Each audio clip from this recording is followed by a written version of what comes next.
Hello everyone and welcome to Learn German. As you already know, in this video series, you will be learning simple dialogues from everyday situations. You can also practice these. Every day, there will be a new topic. And today's topic is nach dem Alter fragen.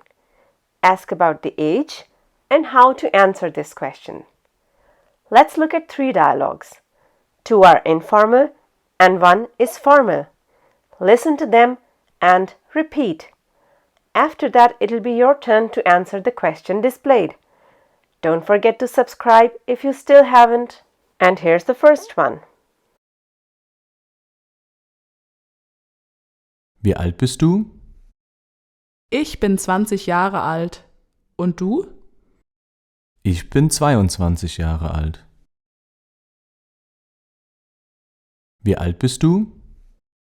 Ich bin 20 Jahre alt. Und du? Ich bin 22 Jahre alt.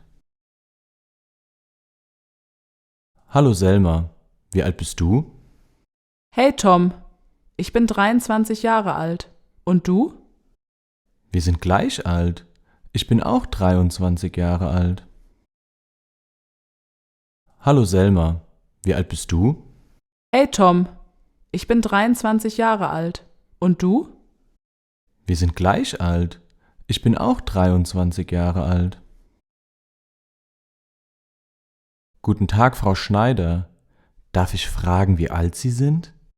Hallo Herr Lima, ich bin 35 Jahre alt. Guten Tag, Frau Schneider.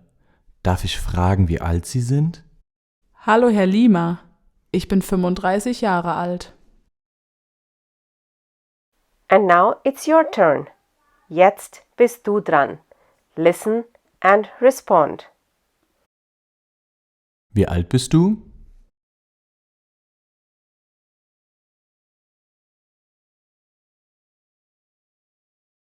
Let's meet tomorrow with a new topic and a different set of dialogues. To get access to extra material for this video and lots more, do become a member today or join us on Patreon for a free worksheet. Danke. Thanks for watching this video.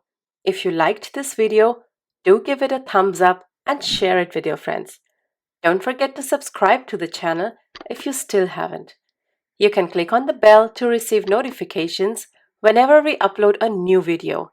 If you have any comments or questions, you can leave them in the comment section below. Tschüss, auf Wiedersehen!